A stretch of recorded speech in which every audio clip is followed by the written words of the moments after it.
அனைவரும் ஆவலோடு எதிர்பார்த்து காத்திருக்கும் என் ஜீவன் இயேசு ஊழியத்தின் சார்பாக இன்றைய தேவ சத்தமாக எடுத்துக்கொண்ட வேத பகுதி உபாகமம் 28வது அதிகாரம் 1வது வசனம்.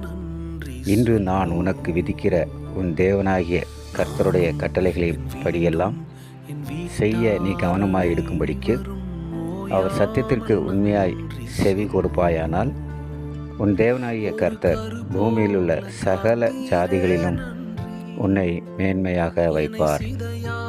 ஆம், தேவனுடைய பிள்ளைகளே, ஆண்டவர் நமக்கு இந்த ஒரு வாக்குத்தத்தை கொடுத்திருக்கிறார். பூமியில் உள்ள சகல ஜாதிகளிலும் உன்னை மேன்மையாக வைப்பேன் என்று. நம்மை ஆண்டவர் மேன்மையாக வைக்க வேண்டும் என்று விரும்புகிறார்.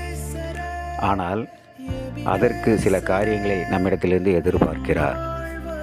முதலாவது, கர்த்தருடைய கட்டளைகள், அதை நம் வாழ்க்கையில் கை கொண்டு அதன்படி நடக்க வேண்டும்.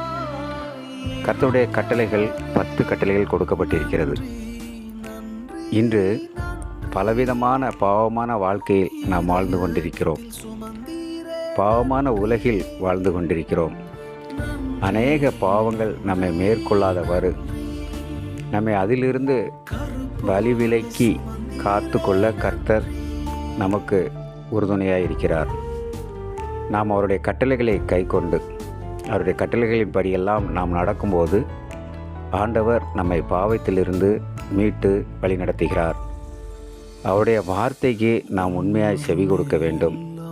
அவர் கட்டளைகளை காத்து கொள்ள வேண்டும். அப்படி நடக்கும்போது நம்மை சகல ஜாதிகளிலும் மேன்மையாக வைப்பார். இன்று நம்முடைய வாழ்வில் பலவிதமான சோதனைகள், பாடுகள், வேதனைகள் மத்தியில் வாழ்ந்து கொண்டிருக்கிறோம். அது அத்தனையும் நீக்கி நமக்கு சமாதானத்தையும் மேன்மையும் கட்டளையிட ஆண்டவர் காத்து கொண்டிருக்கிறார். நாம் அவர் கட்டளைகளை கை கொண்டு அதன்படி நடப்போம். ஆசீர்வாதத்தை பெற்றுக்கொள்வோம். ஆமேன், ஆமேன்.